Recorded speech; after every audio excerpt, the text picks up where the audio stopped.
السلام علیکم. آج سے کچھ عرصہ پہلے یورپین یونین کا ایک اسلام آباد میں ایونٹ تھا یورو ولیج کے نام سے, تو اس پہ جانے کا اتفاق ہوا. اچھا, اس کا تھیم بیسیکلی یہ تھا کہ وہ ڈفرینٹ اس میں جو یورپین یونین کے انڈر یورپ کی کنٹریز ہیں ان کی امبیسیز آئی ہوئی تھی اور انہوں نے اپنے بوتھ لگائے ہوئے تھے, اور دا پرپز واز کہ لوگوں سے انٹریکٹ کرنا, لوکل پاکستانی لوگوں سے, اینڈ ان کو یورپین ہسٹری اور اوور آل ہر کنٹری کی اپنی جو ایک تھیم ہے, ایک ہسٹری, ایک کلچر ہے, اس کے بارے میں آگاہی دینا کہ لوگ کتنا جانتے ہیں اور ان کو مزید اس کے بارے میں بتانا. تو اس پہ ڈفرینٹ یورپین کنٹریز کے بوتھ لگے ہوئے تھے, تو میں باری باری سب پہ جا رہا تھا. ظاہر انٹریکشن ہوتا ہے وہاں پہ, وہ لوگوں سے انٹریکٹ کر رہے تھے. تو اس میں پھر آگے جرمنی کا بوتھ آ گیا, پولینڈ تھا, فرانس تھا, نیدرلینڈ, ڈنمارک. تو جرمنی کے بوتھ پہ جب میں گیا تو وہاں پہ ایک خاتون تھی. تو ان خاتون سے جب انٹریکشن ہوا تو انہوں نے کہا okay so what do you know about German people اور جرمنی پرٹیکولرلی. تو میں نے انہیں کہا کہ باقی تو کلچر اور باقی چیزیں تو اتنی مجھے شاید نہیں آئیڈیا ہوگا, but one thing that inspires me the most about German people and Germany particularly is that you people moved on. تو اس نے تھوڑا سا دیکھا مطلب کس سینس میں یہ بات کر رہے ہیں آپ. تو پھر میں نے اسے ایکسپلین کیا کہ ورلڈ وار کے بارے میں بات کر رہا ہوں کہ آفٹر 1944 جب ورلڈ وار اوور ہوئی تو آپ لوگوں نے موو آن کیا. جو لوگ ہسٹری جانتے ہیں انہیں پتہ ہے کہ ورلڈ وار میں پولینڈ, فرانس, جرمنی, یہ لوگ آپس میں اس طرح مٹ بھیڑ میں پڑے ہوئے تھے اور ایک دوسرے کو دشمن تھے, اور جہاں کسی پولش کو کوئی جرمن نظر آ جاتا تھا وہ فوراً اس کو گولی مار دیتے تھے, جہاں کسی پولش کو جرمن کو پولش نظر آتا تھا وہ اس کو فوراً مار دیتا تھا, اور فرینچ کے ساتھ بھی اسی طرح معاملہ تھا. مطلب آپ ایسے ہی سمجھ لیں جیسے انڈیا پاکستان کے درمیان آج ہندو مسلمان کی ایک وہ نفرت ہے اور ایک وہ جو نظریہ ہے اور ایک دوسرے کے لیے جو جذبات ہیں, اس سے بھی مینی فولڈ زیادہ ایک دوسرے کے لیے جذبات تھے. لیکن جب ورلڈ وار اوور ہوئی, لاکھوں انسان مر گئے, بہت نقصان ہوا, اکانومی ڈوب گئی, پورے کے پورا خطہ آپس میں لڑ لڑ کے تباہ ہو گیا. تو پھر یہ لوگ سارے آپس میں بیٹھے اور انہوں نے ڈیسائیڈ کیا کہ نہیں, ہم سے غلطی ہوئی ہے اور ہمیں موو آن کرنا چاہیے. اور اس کے بعد غالباً 1948 میں یا 49 میں یورپین یونین کا قیام ہوا, اور یورپین یونین کا قیام کا تھیم ہی یہ تھا کہ اب ہم پورا خطہ مل کے ترقی کریں گے, ایک دوسرے کو سپورٹ کریں گے, اور جو انرجی اور جو اپنے ریسورسز ہم بارڈرز کے اوپر ضائع کر رہے ہیں, ایک دوسرے کے ساتھ لڑنے پہ ضائع کر رہے ہیں, ہم ان کو اپنے لوگوں کے اوپر لگائیں گے اور اپنے لوگوں کی ہیلتھ کے اوپر کام کریں گے, ایجوکیشن پہ کام کریں گے, انوائرمنٹ پہ کام کریں گے, اکانومی پہ کام کریں گے, اور ہم اپنے قوم کو آگے لے کے جائیں گے, اپنے خطے کو آگے لے کے جائیں گے.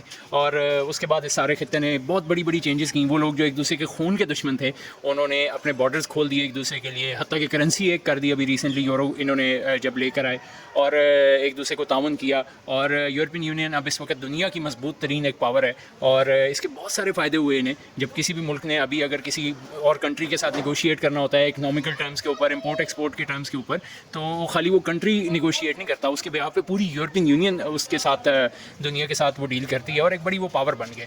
تو اس خاتون نے مجھے آگے سے جب میں نے اسے یہ بات کہی تو اس نے مجھے آگے سے جواب دیا. اس نے کہا you know why did this happen. تو میں نے کہا جی بتائیں.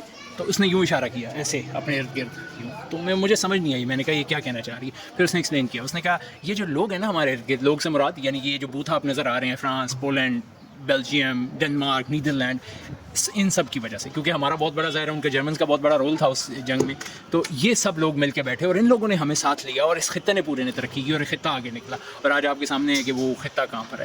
تو بات یہ ہے کہ انہوں نے اپنے ریسورسز کو بجائے ایک دوسرے کے خلاف استعمال کرنے کے, اپنے پڑوسیوں کے خلاف استعمال کرنے کے, اپنے اوپر لگائے, اپنے بچوں کی ہیلتھ پہ لگایا, اپنی اکانومی پہ لگایا, اپنے بچوں کی ایجوکیشن کے اوپر وہ ریسورسز لگائے. آج بالکل پورس بارڈر ہیں, آپ ایک شنجن ویزا لیں, اس ویزے کے اوپر پورا یورپ آپ گھوم سکتے ہیں, کسی کنٹری میں آپ جا سکتے ہیں, اکانومی ایک ہے, کرنسی ایک ہے, بہت مطلب مل کے انہوں نے ایک ترقی کی. بیسیکلی بات یہ تھی کہ مل کے ترقی.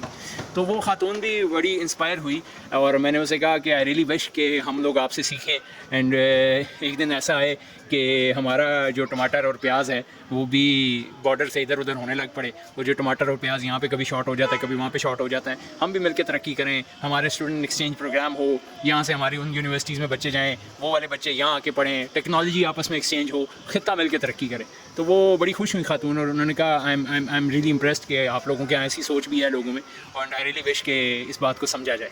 اینی ویز آج 6 ستمبر کے حوالے سے ویڈیو بنانے کا مقصد تھا. 6 ستمبر کی سیلیبریشن, جنگ کو سیلیبریٹ کیا جا رہا ہے, قتل کو سیلیبریٹ کیا جا رہا ہے, ایک دوسرے کو مارنے کو سیلیبریٹ کیا جا رہا ہے. تو اس حوالے سے 6 ستمبر کے حوالے سے ایک ساحر لدھیانی صاحب کی نظم بڑی مشہور و معروف جو پچھلے سال بھی میں نے شیئر کی تھی, وہ آپ کے سامنے رکھنا چاہوں گا. ساحر لدھیانی صاحب لکھتے ہیں کہ اے شریف انسانوں, خون اپنا ہو یا پرایا ہو, نسل آدم کا خون ہے آخر.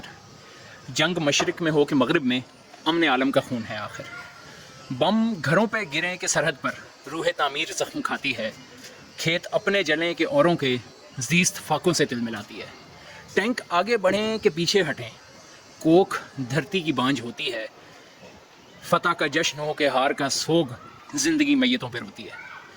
جنگ تو خود ہی ایک مسئلہ ہے، جنگ کیا مسئلوں کا حل دے گی.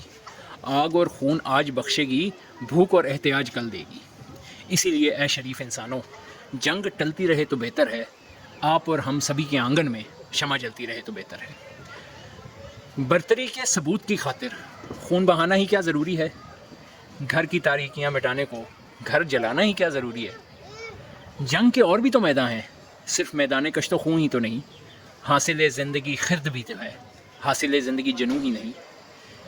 آؤ اس تیرہ بخت دنیا میں فکر کی روشنی کو عام کریں، امن کو جن سے تقویت پہنچے ایسی جنگوں کا اہتمام کریں.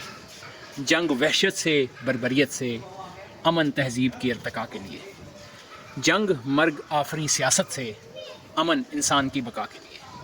جنگ افلاس اور غلامی سے، امن بہتر نظام کی خاطر.